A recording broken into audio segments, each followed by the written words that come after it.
All right, let's come straight to the point. India में हर साल ऑन एन एवरेज 4.5 लाख से भी ज्यादा रोड एक्सीडेंट होते हैं, जिसमें हर साल लगभग 1.5 लाख लोगों की मौत हो जाती है। अगर हम सिर्फ 2023 की बात करें तो सिर्फ 2023 में 4,80,000 से भी ज्यादा रोड एक्सीडेंट हुए हैं, जिसमें 1,72,000 से भी ज्यादा लोगों की मौत हुई थी। तो अब ये सवाल आता है कि इनका रीजन क्या है, क्यों हर साल इतने एक्सीडेंट होते हैं, इसमें किसकी गलती है और आखिर इसका सॉल्यूशन क्या है। इस वीडियो में हम इसी पर बात करेंगे। सबसे पहले हम देख लेते हैं कि पिछले कुछ सालों में कितने रोड एक्सीडेंट हुए हैं। तो साल 2023 में 4,80,000, साल 2022 में 4,60,000, 2021 में 4,10,000 और 2020 में 3,70,000 से भी ज्यादा रोड एक्सीडेंट हुए हैं। वहीं अगर इन एक्सीडेंट से होने वाली मौतें देखें तो 2023 में 1,72,000, 2022 में 1,68,000, 2021 में 1,50,000 और 2020 में 1,40,000 से भी ज्यादा रोड एक्सीडेंट से मौतें हुई हैं। अगर देखोगे तो पाओगे कि ये नंबर हर साल बढ़ते जा रहे हैं, चाहे नंबर एक्सीडेंट का हो जो 2020 में 3,70,000 से बढ़कर 2023 में 4,80,000 हो गया, या फिर मौतों का नंबर हो जो 2020 में 1,40,000 से बढ़कर 2023 में 1,72,000 हो जाता है। सबसे बड़ा सवाल आता है कि इन एक्सीडेंट का रीजन क्या है।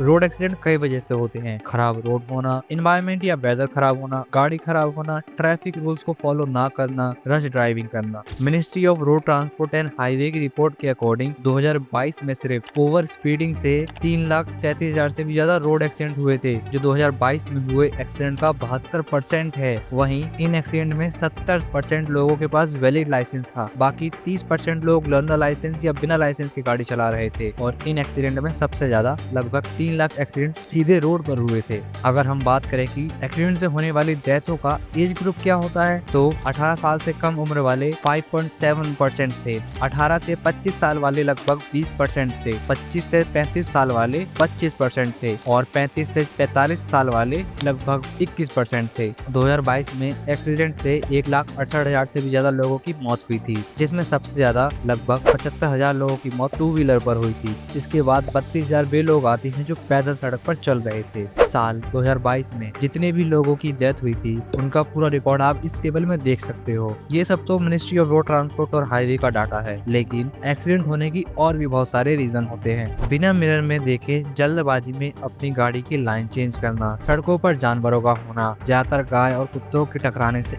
एक्सीडेंट होते हैं, दारू या किसी नशे में गाड़ी को चलाना, खराब मौसम जैसे कि बारिश में पानी की वजह से रोड पर फिसलन होना, सर्दियों में कोहरे की वजह से कम विजिबिलिटी और सबसे अहम सड़कों पर गड्ढे होना, क्योंकि सरकार रोड टैक्स और टोल के नाम पे पैसे तो भर लेती है, लेकिन रोड को उतनी अच्छी क्वालिटी में नहीं बनाती, और अगर बन भी जाए तो फिर उनकी मेंटेनेंस नहीं करवाती। खैर, ये टैक्स और रोड को लेकर तो दूसरा वीडियो भी बनाया जा सकता है। अब हम आते हैं अपने मेन पॉइंट पर, इन एक्सीडेंट को कम कैसे करें। इसमें केवल सरकार की गलती नहीं है और केवल सरकार अकेले इसे ठीक नहीं कर सकती। अगर हम सरकार की गलतियों को देखें तो वो है सड़कों पर गड्ढे होना, जिन्हें कम या खत्म किया जा सकता है। दूसरा है सड़कों पर जानवरों का होना, खासकर गाय। सरकार इन्हें जंगलों में सुरक्षित रखे और सड़कों से दूर रखे, स्पेशली एक्सप्रेस वे और हाईवे से। यहाँ गायों के टकराने से बहुत सारे एक्सीडेंट रोजाना होते हैं, खासकर रात के समय। अब सब कुछ अकेले सरकार तो नहीं कर सकती ना, हमारी भी जिम्मेदारी बनती है कि हम भी बिना किसी नशे में गाड़ी चलाएं, सड़कों को ध्यान से पार करें, ओवर स्पीडिंग ना करें, खराब मौसम में गाड़ी ध्यान से और धीरे चलाएं, ट्रैफिक रूल्स को फॉलो करें, और सबसे इम्पोर्टेंट, गाड़ी चलाते समय सौंदर्य दर्शन ना करें, वरना देव दर्शन हो जाएंगे। मिलते हैं अगले वीडियो में,